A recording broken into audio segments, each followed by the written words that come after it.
Bonsoir, bienvenue sur la libre antenne. Il est 21 h, pile poil quasiment. Là, on est vraiment à l'heure. Hein, on est avec Alain, tu crois que c'est une performance? Ah bah tiens, pour nous... Quand on fait de la télé, on doit être à l'heure. Ah oui, mais il y a télé. T'es bien placé pour le savoir. Donc bonsoir à tous. Bonsoir à tous ceux qui sont sur le chat là. Alien, Faye, Mister Joe, j'ai vu, il y a Diekus, Gaspard, Emily, Eleftheros, Gorgus, ah bah tiens, Victor Doom, Steph, Alex B, Rani, Nico Strip, comment dire, Titou, Erwan, Datagram, voilà, il y a même Doc, voilà, Jimmy, Piotro Ritlo, putain, il y en a, ils ont des noms impossibles à prononcer.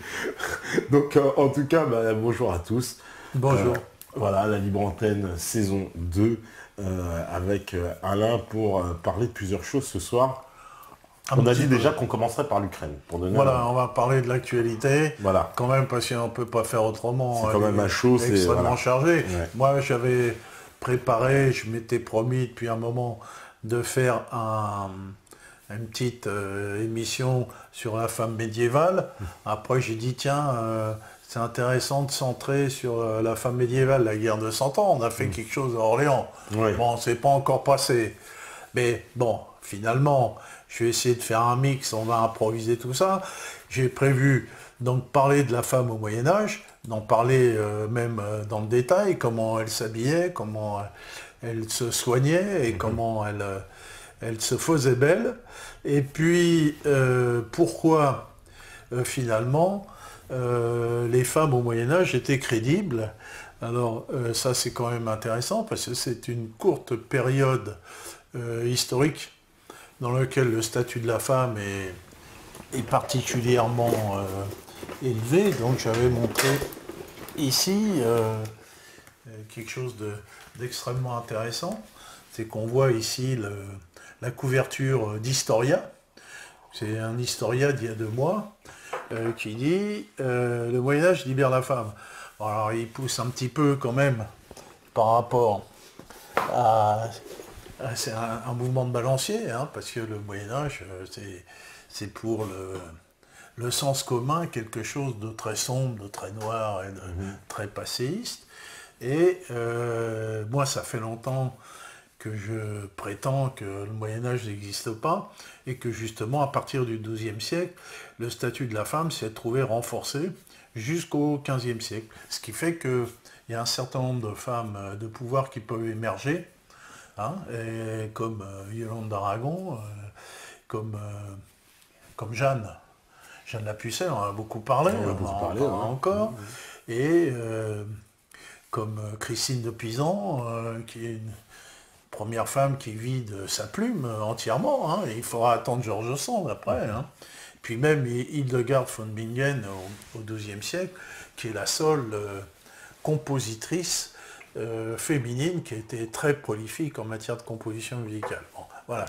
Donc on est dans une période bien fermée, avec un début, une fin, où la femme a un statut qui n'est pas celui de l'homme. L'Ukraine, on oublie. Oui, alors on va parler de l'Ukraine. Bon. Un petit mot quand même, un petit mot sur l'Ukraine, parce que... Voilà, non, mais j'introduisais. Alors, voilà, mais on ne peut pas ne pas parler de l'Ukraine parce que, évidemment, il se passe là-bas des choses extrêmement graves et dramatiques, où les États-Unis d'Amérique veulent absolument faire la guerre à la Russie au travers des événements d'Ukraine, et ils poussent évidemment ils essayent de pousser la Russie à la faute, et de manière à trouver un prétexte à faire la guerre. Ceci étant dit, pour les Russes, les choses devraient être entendues. Le prétexte, ils le trouveront de toute façon. L'avion de la Malaysia, c'était quand même... Il y avait l'avion de la Malaysia, la Crimée, n'importe quoi, et que maintenant, on se trouve face quand même à un problème entre la Novorossia et la Russie. Bon.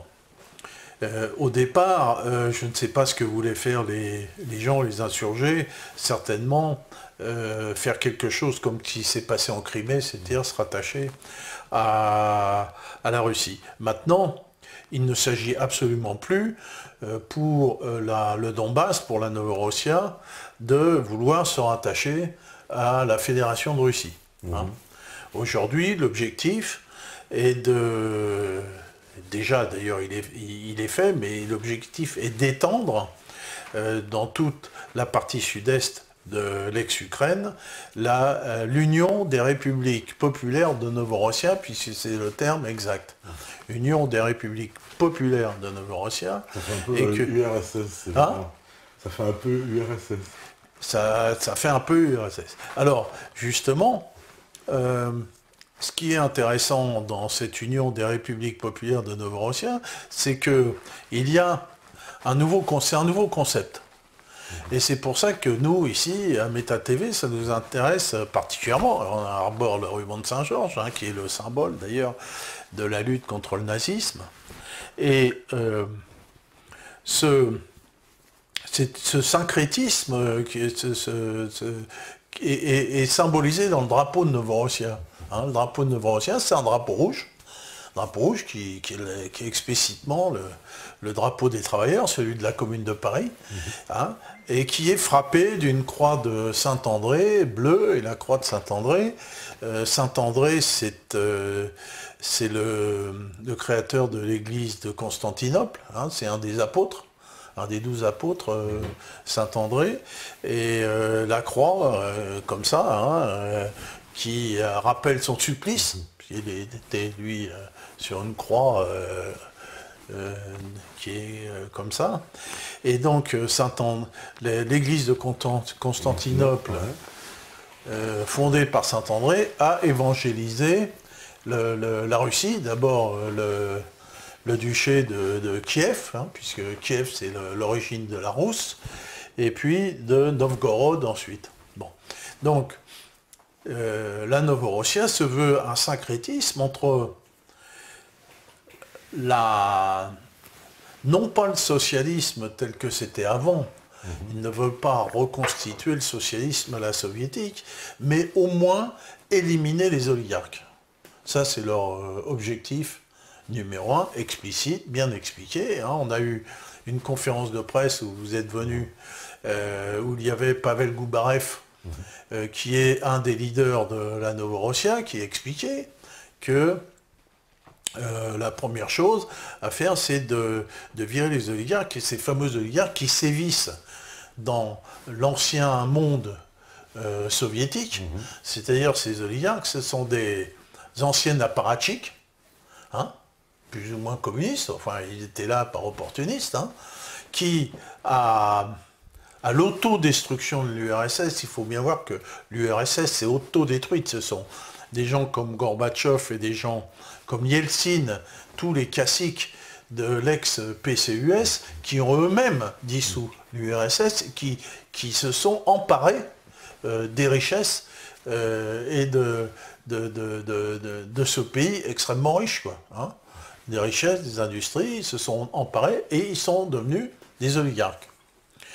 Donc ils se sont bâtis des fortunes considérables, et pendant que après l'URSS, pendant que les uns se bâtissaient des fortunes fantasmagoriques, les pays de l'ex-URSS sombraient complètement, avec des taux de mortalité importants. Enfin, il n'y avait plus de pensions qui étaient filées aux vieux, un chômage énorme.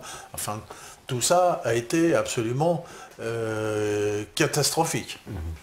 Et donc, on voit que quand Poutine a réussi à prendre le pouvoir en Russie, il a un peu régulé les choses et un peu mettre au pas les oligarques. Il en a mis en tôle. On a vu Khodorkovsky de Yukos. Il voulait refiler Yukos au Carlyle Group, qui est un groupe de la CIA. Et là, bon, clac, ils les ont rattrapés par la peau des fesses, là en tôle. Tu vois, bon, il a pu, in extremis, Poutine, sauver le pays de la catastrophe et le redresser. Ce qu'il a fait, il a redressé le pays d'une façon assez spectaculaire, et sans éliminer évidemment l'ensemble des oligarques. Hein, il les a simplement serrés. Dans dans le deuxième plus grand pays de l'ex-URSS qui s'appelle l'Ukraine, eux les oligarques par contre, alors ils avaient la bride sur le cou, hein, et puis ils ont mis le pays en coupe réglée, ils ont pillé complètement le pays, se sont partagés les choses, hein, par oligarques et gangsters, hein, parce que Kolomovski, il a l'Ukraino-Israélo, je sais pas quoi, qui vit en Suisse, lui, c'est à coup de flingue hein, qu'il a bâti sa fortune. Donc c'est moitié gangster, moitié oligarque, et ces gens-là, et le résultat est que l'Ukraine est, de tous les pays de l'ex-URSS, le plus pauvre. C'est celui où les salaires sont les plus bas, ils sont plus bas qu'en Chine. Alors que l'Ukraine, c'était la partie la plus riche de l'URSS. Ouais, c'était la partie la plus industrielle. Voilà. Parce qu'on sait qu'il y a les grands champs de blé. Alors à l'ouest, il y a les grands champs de blé, et à l'est, il y avait toute l'industrie aérospatiale et militaire, où on a fabriqué la navette Buran, où on a fait la fusée Energia, et tout un ensemble. Moi, j'ai été à Kharkov pas mal de fois dans le programme conversion pour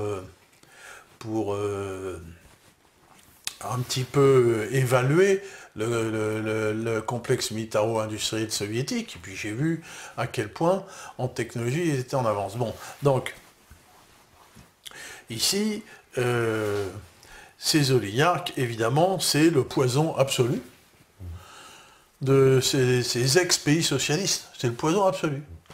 Et en Novorossia, ils ont dit, nous, on ne veut plus de ces gens-là. On ne veut plus de ces gens-là.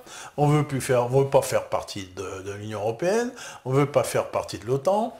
On ne veut pas de vos idéologies à la con. Nous, on veut garder à la fois nos communistes et à la fois nos églises. On veut être à la fois rouge et à la fois orthodoxe. Et que nous, on est bien comme ça. Hein, on est bien comme ça. Et on ne veut pas que vous nous emmerdiez avec vos conneries là-bas, vous les gardez pour vous, vos Pussy Riot, vos machins, vos Gay Pride et tout ça. Nous, on ne veut pas entendre parler de ça. Voilà.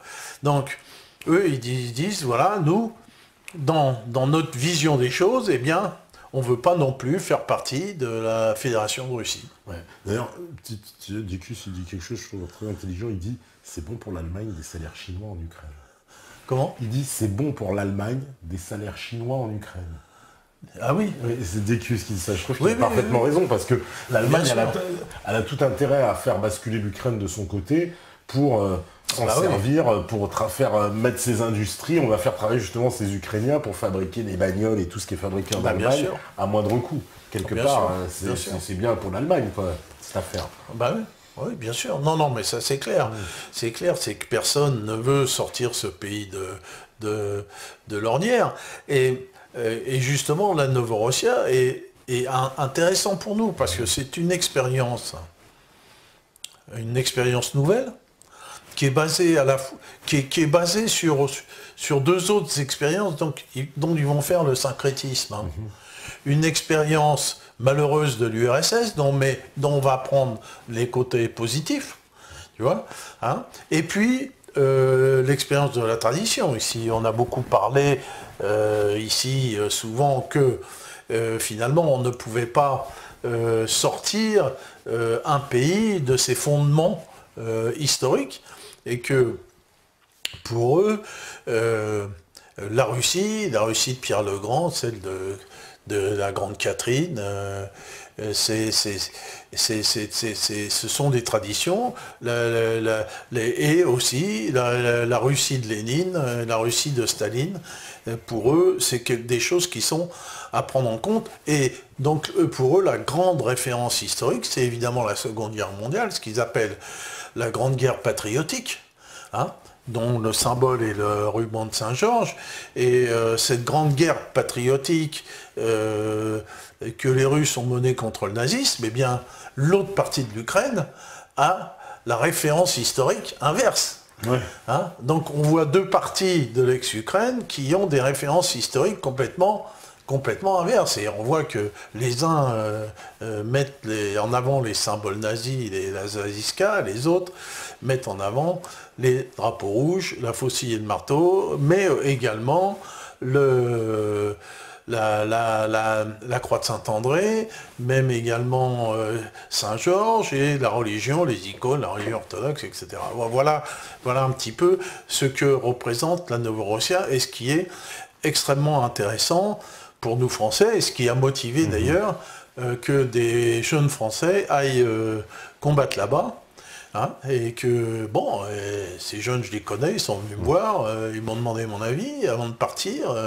Moi, j'ai été surpris parce qu'ils ne viennent pas d'un milieu idéologique similaire au mien, mais ils m'ont expliqué qu'ils étaient anti-impérialistes et qu'ils étaient pour la Jaméria libyenne et pour la Syrie et contre l'impérialisme états-unien partout dans le monde, pour les Gazaouis, etc. Donc, moi je dis, non, votre vision des choses est parfaitement claire et que vous avez bien le droit de même vouloir vous sacrifier, parce qu'à l'époque, les pertes étaient importantes, donc j'ai trouvé que leur démarche était particulièrement intéressante. Bon, maintenant, il y a quand même un petit problème, c'est que... Alors voilà, parce qu'il y a un fait quand même que beaucoup de gens justement ne savent pas sur la situation, on en parlait tout à l'heure, il faut quand même l'expliquer.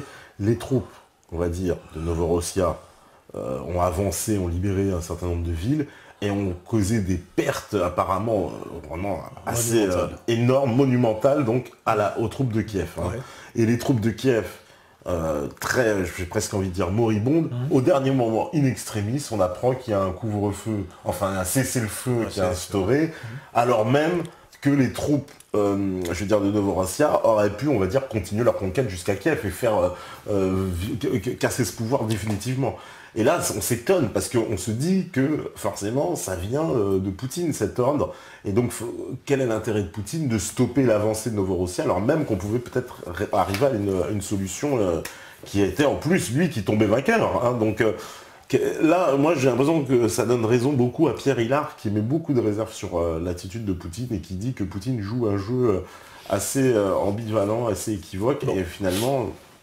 je commence à me demander si c'est pas Hillard qui a raison. Alors on va pas se faire de l'anti... ah non, je fais pas de l'anti-Poutine, hein, mais je dis que Hillard nous met en garde et il a pas tort. T'as raison de poser... Alors il y a un certain nombre, effectivement, de questions. Moi je suis novorossien, hein, c'est ma nationalité, puisque je représente la Novorossia en France, officiellement, j'ai une lettre patente. Hein. Et évidemment, je me mets vraiment à leur place. Et... les forces armées de Novorossia, hein, les fans, les commandeurs, les commandants sont extrêmement mécontents de cette trêve. Bon, alors comment que ça s'est passé? Il y a eu les forces de Kiev ont mis le paquet militaire hein, contre eux. Donc, il y a un moment où Strelkov, qui commandait tout ça, a été obligé de reculer, d'abandonner Slaviansk et Kramatorsk, et puis de se faire une forteresse autour de Donetsk et de Lugansk. Le 24 août, il y avait les fêtes je ne dis pas de l'indépendance, mais de la dépendance de l'Ukraine, hein, et que le port au Choco, il avait donné l'ordre en disant le 24 août, vous m'ayez nettoyé tout ça. Donc les Ukrainios, ils ont mis le paquet, ils ont mis tout ce qu'ils avaient, et ils sont partis au combat avec des forces disparates, hein, l'armée régulière, la garde nationale avec des ramassis, je sais pas quoi, le régiment de Dniepr de Kolomoïski, c'est-à-dire c'est Pravi Sector, c'est lui qui les paye, hein, donc ils ont enfilé au nerf vide d'extrême droite, ils ont enfilé des armes, et puis l'autre c'est le bataillon Azov de l'autre partie qui est l'ancien parti national socialiste ukrainien qu'ils appellent, je sais plus comment ils appellent maintenant, mais enfin, c'est l'autre parti des néo-nazis. Svoboda, c'est pas ça? Svoboda, voilà. Et donc, ils sont partis comme ça, chacun avec son commandement, et avec des chefs militaires qui n'avaient jamais fait la guerre et qui ne savaient pas comment la faire. Bon. Et donc, ils ont usé donc ils se sont mis dans un réduit et ils ont usé des forces contre des défenses inexpugnables. Strelkov, qui a lu Zhukov, hein, bien que Strelkov ce soit un monarchiste, son maître à pensée militaire, c'est Zhukov, c'est la bataille de Stalingrad et le saignement de Kursk. Hein. Lui, il connaît bien toutes ces manœuvres de l'encercleur encerclé. Tu vois?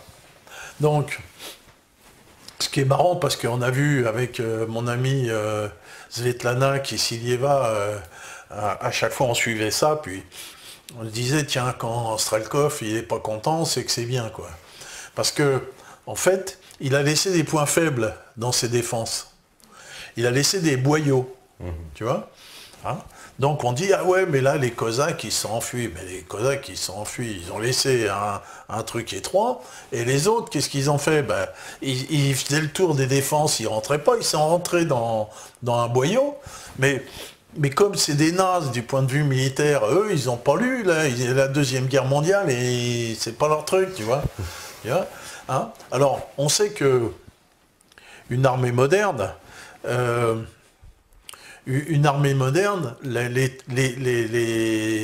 on va dire les 2/3 ou les 3/4 des hommes sont dans l'approvisionnement. Surtout une armée mécanisée, qui dépense beaucoup de munitions et de carburant. Donc tu as les forces de choc, hein, de choc, et puis notamment les forces de choc doivent avoir un flanc droit, un flanc gauche, parce que dans toute percée, tu risques justement, tu risques sur les flancs, tu risques de te faire couper. Parce que maintenant, on sait très bien que tu as ton bataillon de choc, et derrière, sans arrêt, il faut ramener du carburant et des munitions et de quoi becter. Sans arrêt, sans arrêt. Tu vois? Donc une armée qui est coupée de ses arrières, elle est foutue. Elle se retrouve avec plus rien. Plus de carburant, plus de munitions, plus rien. Voilà. Et elle se retrouve dans ce que eux, ils appellent des chaudrons.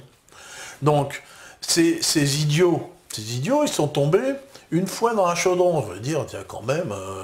Bon, ils n'ont pas fait gaffe, ils sont rentrés, ils n'avaient pas de flanc.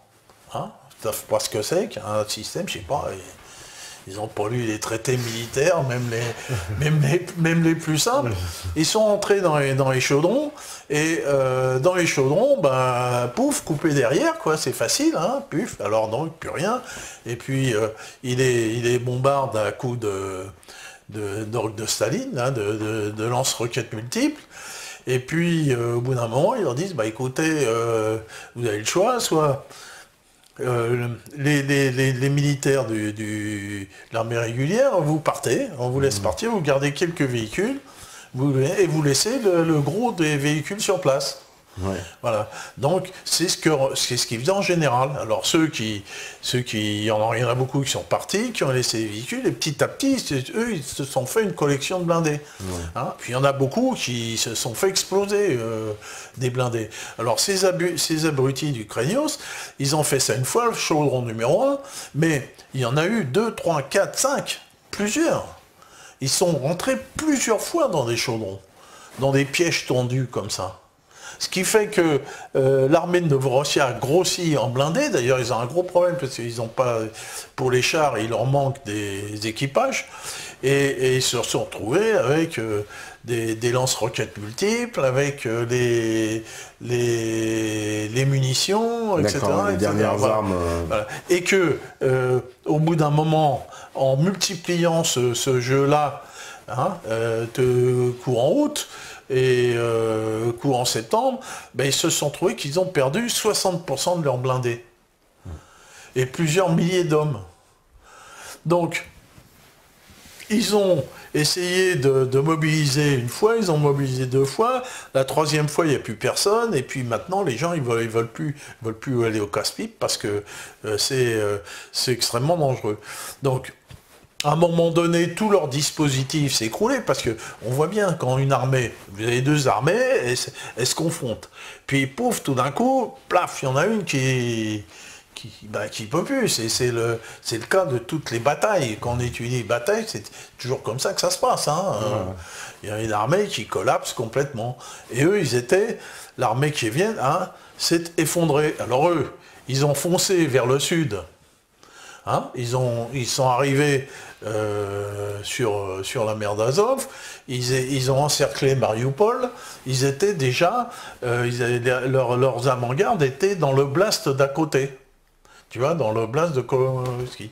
Et donc, l'armée qui vienne ne pouvait plus faire face, quoi. Et c'est là qu'il y a eu ces fameux accords de Minsk qui on leur a dit, là, vous arrêtez tout, les mecs, voilà. Vous arrêtez tout. Alors ils ont tout arrêté, puis le lendemain, ils ont eu une colonne de ravitaillement russe, quoi. D'accord. Alors c'était un peu la récompense, quoi. Alors il faut dire que les commandants de Novorossiya sont furieux. Alors bon, ils gueulent pas contre la Fédération de Russie ouvertement parce que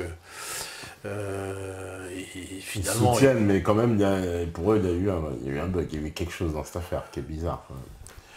Voilà. Alors je me souviens, les journalistes, quand ils fonçaient, il y avait des journalistes qui disaient mais vous voulez faire la jonction avec la Crimée, et le commandant qui commandait l'armée du Sud a dit non, on va à Odessa. On va à Odessa. D'accord. Ben, on est parti. Et il dit, dans 2-3 jours, on est à Odessa. Tu parles. Alors là, ils ont été obligés de reculer pour se remettre sur des positions préparées à l'avance. Voilà, donc... On va faire à suivre, en tout cas, parce qu'on a vu aussi Brzezinski qu'on appelle à s'unir contre la Russie. Enfin bon, on est dans une cocotte minute. Voilà. Alors, maintenant, les Russes disent oui, mais d'ailleurs, il fallait arrêter parce que sinon, on partait dans un conflit avec les États-Unis, etc. Mais on dit, de toute façon, le conflit il est là, quoi. Ouais. Quoi que la Russie fasse, le conflit il est là. Et donc, juste une question, justement, avant qu'on passe à l'autre sujet. Non, mais on me demande si tu as des nouvelles des combattants français, justement. C'est vrai j'ai pas mal de contacts avec eux, puisque vous savez que, on ne devrait pas le dire, mais les flics, de toute façon, comme ils savent tout, donc ils sont passés par moi au départ, donc c'est un peu mes petits-enfants, hein, c'est un peu mes fils, hein, les combattants français, d'ailleurs, ils passent tous par moi quand ils partent là-bas. Et d'abord, ils vont très très bien. Hein, donc, ils font plutôt... Alors, d'abord, ils ont fait une brigade franco-serbe. Hein. Ah, d'accord, ouais. Alors, parce que leur organisation, qui s'appelle l'Unité continentale, a été faite à Belgrade. Hein, les franco-serbes. Elle est eurasiste et se réfère à Douguin. Voilà. Ça va plaire à BHF. Bon. Et donc quand ils sont arrivés, les premiers un peu difficilement parce que ils ont été arrêtés par le FSB à la frontière. Et qui leur ont enlevé leur visa. Donc on peut dire la 5e colonne, elle est bien active, hein, quand même. Hein. Ouais. Et donc ils ont été obligés de prendre des risques et de passer par Kiev. Ils sont passés par l'Ukraine, ils sont arrivés là-bas, et puis ils sont tombés sur le bataillon Vostok, qui les a pris en charge, et donc ils ont commencé à s'acclimater, et bon, il y a des problèmes de langue, mais comme la plupart c'est des gens qui ont une expérience militaire, ils servent plutôt de formateurs. Ouais. Hein, ils servent de formateurs. Donc maintenant ils ont créé une véritable brigade, hein, ils sont une vingtaine, hein, de Français et de Serbes, et ils ont été affectés à un autre bataillon. Et bon, là pour l'instant, donc il n'y a plus la guerre, ils patrouillent, ils forment les gens, aux techniques de combat de l'armée française, qui sont des techniques très, très élaborées. Très élaborées, hein. C'est parce que les Russes ont un peu tendance à prendre des risques dans les combats. C'est beaucoup des mineurs, des métallurgistes, des gens comme ça, très déterminés. Donc ils leur apprennent les techniques de combat, voilà. Donc ils sont parfaitement intégrés. Je voulais aussi, vis-à-vis d'eux, rajouter un mot, c'est qu'on les a traités de fachos un peu partout, alors que là-bas, ils sont très bien avec les communistes, puisqu'il y a des nationalistes et des communistes, et ils s'entendent très bien avec tout le monde, et eux, ils ont bien compris le syncrétisme qu'il y avait là-bas. Ils l'ont parfaitement intégré. Et que les dissensions, les problèmes politiques en France n'ont rien à voir avec ce qu'il y a là-bas. Hein, j'ai vu sur un site communiste l'autre jour qui soutenait la Novorossia, mais qui crachait à mort sur ces gens-là, quoi. Je veux dire, c'est n'importe quoi en les traitant de nazis ou de je sais pas quoi. Ça n'existe plus, ça, ce genre de conneries. Les gens, ils n'ont rien compris, quoi.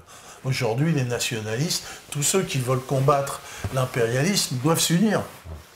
On s'en fout d'idéologie qu'il y a, ou la pseudo-idéologie qu'il y avait. Bon, on va passer au sujet parce que l'heure avance. Hein, ouais, on avait dit... on est dans les temps. Voilà. Alors, on va commencer donc par poser les choses. Alors, on va parler de la femme. Voilà. Tiens, c'est sympa, hein, on n'a pas de femme. Mais bon. Et alors, ce qui est intéressant, comme je disais tout à l'heure, c'est qu'on a une période historique où le rôle de la femme a été inconnu, une embellie, et après est retombé. Le rôle de la femme dans la société, comme j'ai montré la couverture d'historiens qui pousse un petit peu. Hein, le Moyen-Âge libère la femme. Bon, après avoir dit le Moyen-Âge, c'est une période très sombre. Bon. Et donc, on va commencer par voir pourquoi il y a dans l'histoire des périodes où il y a des différences sexuelles marquées, c'est des périodes matriarcales, des périodes patriarcales, et des périodes où les femmes peuvent jouer un rôle dans la société, ou des périodes où elles n'en jouent pas du tout. C'était le cas de l'Occident pendant très longtemps, depuis le XVIe siècle jusqu'au XXe siècle, où la femme était entièrement soumise à l'homme. Donc on va rappeler un peu l'épisode précédent. Hein, alors je mets la carte. Voilà, avec cette carte. Voilà. Hein. Alors, tu voilà vois la carte derrière nous. Voilà, je ne sais pas si on la voit bien. Ah bah si, on la voit, regarde. C'est bien parce que ça nous ramène à l'Ukraine, parce que, rappelle-toi, on avait vu que pour le continent eurasiatique, il y avait deux grandes civilisations. Hein. Voilà. Une civilisation à l'est du Dniepr, qui est une civilisation de Pasteur. Hein. Donc on voit bien cette région, c'est qu'une plaine herbeuse. Hein.